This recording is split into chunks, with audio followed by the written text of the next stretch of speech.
"Siapa perempuan ini, Bu?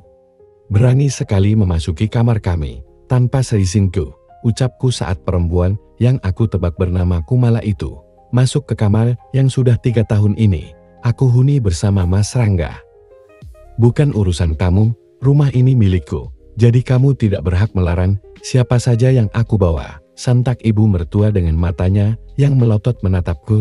Nyaliku menciut. Suamiku tipe anak yang menurut sekali dengan ibunya. Aku harus bisa menjaga sikap, walaupun tengah emosi setengah mati pada ibu suamiku itu. Enggak kebayang kalau aku melawan, terus ibunya Mas Rangga menyuruh anaknya menceraikan aku. Bisa langsung jadi gembal aku, sebaiknya aku bersabar dulu saat ini. Aku ikuti saja alurnya, walaupun pahit.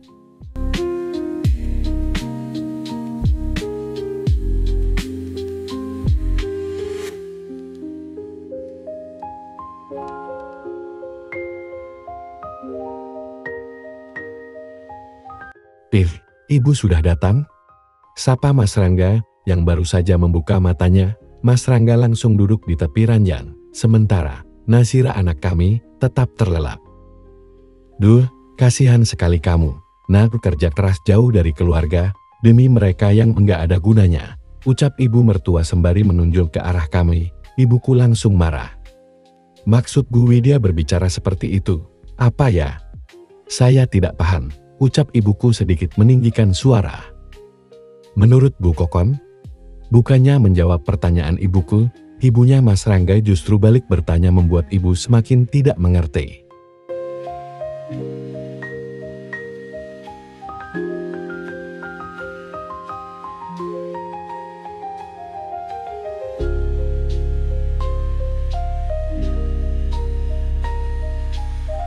"Rangga, urusan pernikahan kamu dengan Kumala sudah ibu urus. Sekarang cepatlah mandi. Ibu dan Kumala menunggu di luar," ucap ibu mertua yang membuat jantungku hampir lompat. "Menikah Anda ini manusia macam apa? Anak saya masih hidup Bu Widya."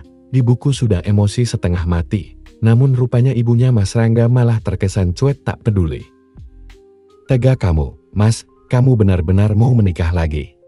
tanyaku memastikan. Aku berharap Mas Rangga menggeleng cepat, namun justru ia mengangguk berulang kali. "Aku enggak mau dimadu Mas, cepat katakan sama ibu kamu. Kamu tidak boleh menikah lagi dengan wanita pilihan ibumu itu. Kamu itu sadar tidak?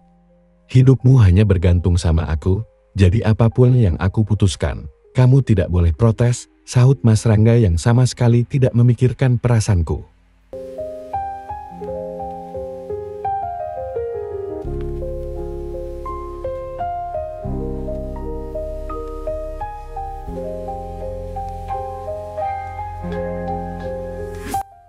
Apa salahku? Kenapa Mas Rangga berubah? Di mana suami yang selalu memanjakanku selama ini? Aku menangis sejadinya. Namun bukan pelukan yang aku terima, melainkan tamparan keras mengenai pipiku. Bukan hanya sakit, namun juga perih. Apalagi hatiku, sudah tidak terkira lagi sakitnya. Ibuku lantas mendekat dan memelukku. Ia pun menghujani kata-kata pedas untuk Mas Rangga. Namun langsung dibentak oleh ibu mertuaku. Aku menangis sesenggukan di pelukan ibu.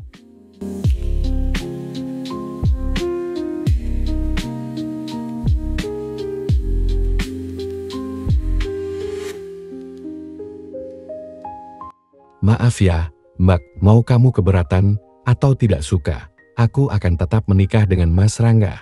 Perbuatan curangmu dulu yang telah menggagalkan pernikahan kami, rupanya kini telah terbalas," bisik Kumala saat melewatiku. Jadi calon maduku itu adalah calon istri Mas Rangga yang telah aku fitnah waktu itu. Dari mana dia tahu perbuatanku?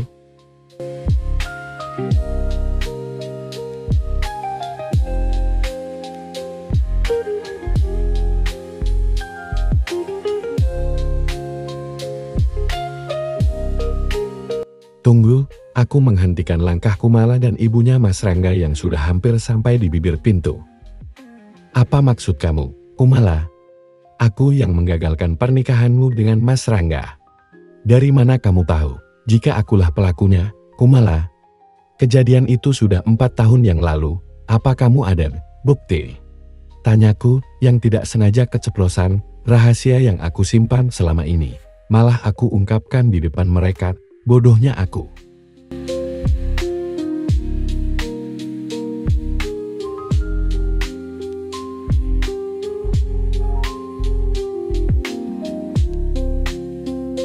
Itu, buktinya kamu tahu MBAK kejadian 4 tahun lalu, sahutnya santai, lantas melangkah keluar. Aku hanya bisa berdiri mematung, menyadari kebodohanku.